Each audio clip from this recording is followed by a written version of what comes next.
कर दी, ठीक है।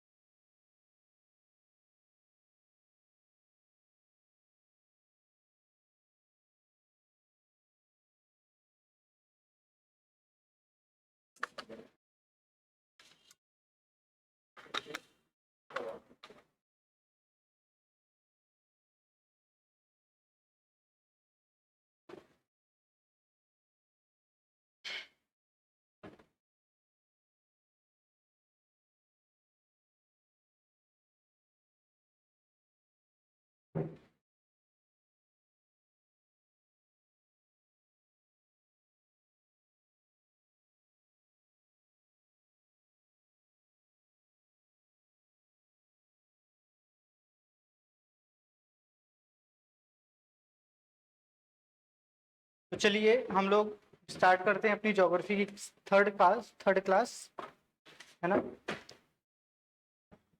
तो हम लोगों ने पिछले 2 दिनों में अर्थ के स्ट्रक्चर को अर्थ के शेप के बारे में जाना। मतलब अर्थ का शेप क्या है, जियोड है ना। उसकी गतियां कितनी तरह की हैं, कैसे वो सूर्य का चक्कर लगाती है, अपनी जगह पर घूमती है। इसके अलावा उसके अक्षीय झुकाव में जो परिवर्तन होता है उसको हम लोगों ने पढ़ लिया था। इसके अलावा हम लोगों ने अपसौर और उपसौर मतलब पेरीहेलियन और अपहेलियन के बारे में पढ़ लिया था, है ना। अगर इसमें से कोई प्रश्न हो तो आप लोग कमेंट बॉक्स में बता सकते हैं। साथ ही हम लोगों ने एंटीपोड के बारे में भी पढ़ा था, है ना। अब बात आती है कि करंट में क्या है इससे संबंधित, है ना। प्री और मेंस अगर देखें दोनों में, तो प्रीलिम्स में कैसे टाइम जोन से क्वेश्चन बन सकता है, ठीक है। चलिए ये तो सिंपल है, लेकिन अगर हम मेंस के पॉइंट ऑफ व्यू से देखें तो यहाँ प्रश्न बनने की संभावना क्या है। तो प्रश्न बनने की संभावना ये है कि क्या भारत के पूर्वोत्तर क्षेत्रों में जो नए समय जोन की मांग, मतलब टाइम जोन की मांग उठ रही है, क्या वो सही है, उसका औचित्य क्या है ना। आप लोगों को पता होगा कि जो इंडिया है उसका टाइम जोन जो है वो इलाहाबाद के नैनी से होकर गुजरता है ना। इलाहाबाद के या प्रयागराज अब जो है,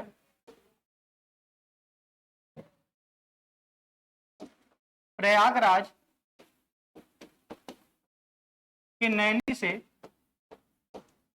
इंडिया का देशांतर गुजरता है, जिसका देशांतर कितना है, देशांतर है 82.5 डिग्री, कितना ईस्ट। और अगर नॉर्थन हेमिस्फेयर या साउदर्न हेमिस्फेयर, तो नॉर्दर्न हेमिस्फेयर होगा तो NE भी हो सकता है, नॉर्थ ईस्ट हो सकता है। कैसे, कल मैंने बताया था कि ये नॉर्थ है, साउथ, वेस्ट, ईस्ट, ठीक है। तो इंडिया चूंकि यहां पर है कहीं, है ना, 82.5 डिग्री पर है, तो 82.5 का डिग्री का जब एंगल लेंगे तो ये नॉर्थ और ईस्ट में होगा। क्योंकि हम कभी कभी ईस्ट भी बोलते हैं खाली, क्यों ऐसा होता है, क्योंकि देशांतर वो गोलार्ध को, मतलब कि पृथ्वी को 2 बराबर वेस्ट और ईस्ट भागों में डिवाइड करती है ना। अभी हम लोग थोड़ा सा रिवाइज कर लेंगे अक्षांश और देशांतर को। तो मैं ये बता रहा था कि इंडिया का जो टाइम जोन है वो इलाहाबाद के नैनी से होकर गुजरता है, ठीक है। थोड़ा सा आगे पीछे हो सकता है, स्केल पर आधारित नहीं है। तो इलाहाबाद के या प्रयागराज के नैनी से गुजरता है। तो क्या है ना कि यहां से अगर गुजरात से लेकर अरुणाचल प्रदेश का देखें तो लगभग 2 घंटे का डिफरेंस आता है, मतलब 30 डिग्री का, है ना। 30 डिग्री का डिफरेंस आता है। प्रॉब्लम क्या आ रही है, हम पहले इसको समझ लेते हैं कि नॉर्थ ईस्ट में जो नए टाइम जोन की डिमांड क्यों हो रही है, अगर हो रही है तो क्यों हो रही है, क्या ये सही है, क्या भारत को 2 टाइम जोन्स में बांट देना चाहिए, ये मेंस का क्वेश्चन है। और आपके अपने विचार होंगे इस पे और वो तथ्यों पर आधारित होंगे। क्यों 2 घंटे का गैप आता है लगभग, अगर देखें गुजरात और अरुणाचल प्रदेश में 2 घंटे का। अब अगर नॉर्थ ईस्ट में मतलब अरुणाचल प्रदेश में अगर सुबह का 6 बज रहा है तो यहां पर कितना, अभी 4 ही बज रहा होगा, 2 घंटे पीछे होगा। जैसे हम लोग वेस्ट की ओर जाते हैं तो टाइम घटता है ना, पीछे होता है, क्योंकि सूर्योदय इधर ही हो रहा है। तो अभी यहाँ पर दिन है, यहाँ पर अभी रात है, धीरे धीरे ऐसे सूर्य इधर बढ़ेगा तो दिन बढ़ता जाएगा। तो यहाँ पर अभी सुबह के 6 बजे हैं और यहाँ पर 4 बजे हैं। जो सरकारी ऑफिस होता है ना, सरकारी कार्यालय है, वो मान लीजिए 10 बजे से शुरू होता है। अब चूंकि यहाँ पर 2 घंटे आगे है और 2 घंटे पीछे है, यहाँ पर गुजरात में देखेंगे, यहाँ पर 10 बजे शुरू हुआ, यहाँ पर भी 10 बजे शुरू हुआ। अब इनके हिसाब से इनका लगभग 12 बज रहा होगा, है ना, दिन का 12 बज रहा होगा, और यहाँ पर अभी सुबह है होगी 10 बजे। ठीक, यहाँ दोपहर है, 2 घंटे का डिफरेंस आया। अब हुआ क्या कि वहां ऑफिस अगर 12 बजे के लगभग से शुरू हुआ, अगर हम 12 बजे का है नहीं, 10 बजे ही शुरू हो रहा है, लेकिन 2 घंटे पीछे होने की वजह से 2 घंटे आगे हो चुका है, तो अगर हम यहाँ के टाइम जोन के अकॉर्डिंग ऑफिस देखेंगे तो यहाँ 12 बज रहा होगा, और 12 बजे से ऑफिस शुरू होगा, 10 से 6 है मान लीजिए ऑफिस का टाइम, तो यहाँ पर 8 बजे खत्म हो रहा होगा, है ना। चूंकि टाइम जोन एक ही है तो 10 से 6 का ही टाइम चल रहा होगा, लेकिन दिन और रात जो दिखाई देना है और मतलब सूर्योदय है और सूर्यास्त है वो थोड़ा आगे पीछे होने लगता है। इससे क्या होता है कि वहां के लोगों का जो ऑफिस है वो 8 बजे खत्म होता है और यहाँ के लोगों का टाइम 6 बजे खत्म होता है। ठीक है, एक दिन के हिसाब से देखेंगे तो ये जो डिफरेंस है ना, वहां पर अगर मान लीजिए 8 बजे तक काम करना है, 6 बजे तक काम करना है और सूर्य ढल चुका है, तो एनर्जी भी लगेगी, बिजली भी लगेगी, ऑफिसेज में लाइट जलेंगी, है ना, रोड पे लाइट जलेगी क्योंकि ट्रैफिक रहेगा। तो क्या होता है कि पहली चीज तो लोगों का भी टाइम जाता है ना, उनकी जो दिनचर्या है वो आगे पीछे हो जाती है 2 घंटे लगभग। इसके अलावा सरकारी ऑफिसेज ही नहीं, वो सरकारी ऑफिस का मतलब ये हुआ कि सिर्फ ना सिर्फ वहां काम करने वाले लोग, बल्कि उस सरकारी ऑफिस में जो लाभ लेने के लिए, सरकारी लाभ के लिए या किसी सरकारी कामकाज के लिए ऑफिस में जाते हैं, उनका भी टाइम आगे पीछे हुआ रहता है। तो क्या होता है कि पहली चीज तो मानव संसाधन, वो उसका रूटीन सही नहीं है। दूसरी चीज क्या, पूरे राज्य में या पूरे नॉर्थ ईस्ट में कहें तो लगभग बिजली का उत्पादन ज्यादा करना पड़ता है, प्रोडक्शन ज्यादा करना पड़ता है। क्यों? क्योंकि सप्लाई भी ज्यादा करनी पड़ती है। तो यहाँ पर जो टाइम जोन का डिफरेंस आ रहा है ना, इस वजह से ये जो 2 घंटे का गैप है इसको कम करने के लिए बोला जा रहा है कि थोड़ा सा यहाँ वाला जो देशांतर है ना, इसको भी, इसके आसपास का जो नॉर्थ ईस्ट के आसपास का देशांतर है उसको लिया जाए, वहां का टाइम जोन जो है वो डिफर कर दिया जाए। ऐसा नहीं है कि सिर्फ भारत में ही ऐसा है, बल्कि अगर संयुक्त राज्य अमेरिका में भी देखेंगे ना तो वहां 9 टाइम जोन्स हैं, 9 है, क्योंकि उनका एरिया काफी बड़ा है। तो वो यहाँ वाले का टाइम जोन और यहाँ वाले का टाइम जोन अलग हो जाएगा, है ना। यहाँ रात हो चुकी होगी, यहाँ पे अभी दिन होगा, तो टाइम क्या है ना कि वहां 9 भागों में डिवाइड कर दिया गया है। इससे वहां के लोगों को काफी आसानी रहती है। ठीक, तो इस वजह से नॉर्थ ईस्ट में डिमांड उठ रही है कि एक नया टाइम जोन बनाया जाए, ताकि वहां के जो सरकारी कार्यालय हैं, है ना, उनमें, हाँ कई जगहों पर है, रसिया हुआ, कनाडा हुआ, यूएसए है, सब जगहों पे ऐसे जो बड़े बड़े क्षेत्र हैं वहां पे टाइम जोन्स अलग अलग है। फर्स्ट पे है, वहां पर भी 9 है टाइम जोन्स, रसिया और यूएसए में टाइम जोन्स 9 है। हाँ, थोड़ा सा अलास्का को रसिया में लाने के लिए टाइम जोन्स अलग ना हो, इस वजह से थोड़ा सा जो अंतरराष्ट्रीय तिथि रेखा है उसको थोड़ा सा घुमा भी दिया जाता है, साइबेरिया के पास से।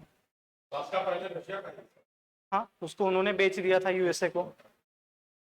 तो यहाँ पर फैक्ट ये है कि इस टाइम जोन जो 2 घंटे का डिफरेंस आता है, इस वजह से नॉर्थ ईस्ट या फिर गुजरात में जो है बहुत दिक्कतें होती हैं। तो ये एक मेंस का प्रश्न है कि क्या वहां पे जो मांग उठ रही है क्या वो सही है। अभी अगर प्रश्न नहीं आया तो आगे आने वाले वर्षों में देखा जा सकता है। तो ये रहा। इसके अलावा हम लोग थोड़ा सा अगर रिवीजन करें अक्षांश और देशांतर को, तो अक्षांश क्या है, वो एक क्षैतिज रेखा है, क्षैतिज वृत्त है जो पूरे पृथ्वी पर खींची गई है चारों ओर, है ना, 1-1 डिग्री पर नॉर्थ में और साउथ में, है ना। यहां पर मैं 90 रेखाएं नहीं खींच सकता, इसलिए सिंबॉलिकली है। जो बीच की रेखा है उसको विषुवत रेखा कहते हैं, और वो इसके उत्तर में जो है पोर्शन उसको नॉर्दर्न हेमिस्फीयर कहते हैं, उत्तरी गोलार्ध। जो इसके साउथ में है उसे साउदर्न हेमिस्फीयर या दक्षिणी गोलार्ध कहते हैं। ये पृथ्वी को 2 बराबर भागों में बांटती है, इसे विषुवत रेखा या इक्वेटर भी कहते हैं। ये अक्षांश हुआ। और इसके अगर केंद्र बिंदु से जब भी किसी स्थान पर एंगल लिया जाएगा, उसकी कोणीय दूरी ली जाएगी, है ना, तो उसे भी अक्षांश रेखाएं कहते हैं। मतलब अक्षांश रेखाओं का मतलब क्या हुआ? कोणीय दूरी। किससे? विषुवत रेखा से। विषुवत रेखा के साथ ली गई कोणीय दूरी को अक्षांश रेखाएं कहते हैं, अक्षांश कहते हैं। ये अक्षांश हुआ। ठीक, इनकी संख्या कितनी होती है? इनकी संख्या कितनी होती है? तो एक एक डिग्री पर ऐसे खींचा गया होता है। ठीक है, तो कितनी रेखाएं हो जाएंगी ऊपर? 90। तो नॉर्थ में 90 रेखाएं और साउथ में भी 90 रेखाएं, तो टोटल कितने हो गए? 180। और 180 प्लस 1 कौन होगा? ये 0 डिग्री भी तो लिया जाएगा, और 0 डिग्री को मिलाएंगे तो 181 रेखाएं हैं, अक्षांश रेखाएं हैं। क्योंकि ये 360 डिग्री पर होती हैं, पृथ्वी के चारों ओर खींची गई हैं, तो ये एक वृत्त भी बनाती हैं। इन्हें कभी कभी अक्षांश रेखा या कभी कभी इन्हें अक्षांश वृत्त भी बोलते हैं। इनकी दिशा जो है वो पूरब से पश्चिम भी हो सकती है या पश्चिम से पूर्व भी हो सकती है, तो कोई इनकी दिशा नहीं होती है। अगर हम विषुवत रेखा से पोल्स की ओर जाएंगे तो इनका आकार छोटा होता जाता है ना, आकार छोटा हो जाएगा, है ना, और एक समय आएगा पोल्स पर ये बिंदु के आकार के हो जाएंगे, बिंदु के आकार के हो जाएंगे। तो ये अक्षांश रेखाएं हैं। देशांतर रेखाएं क्या होती हैं?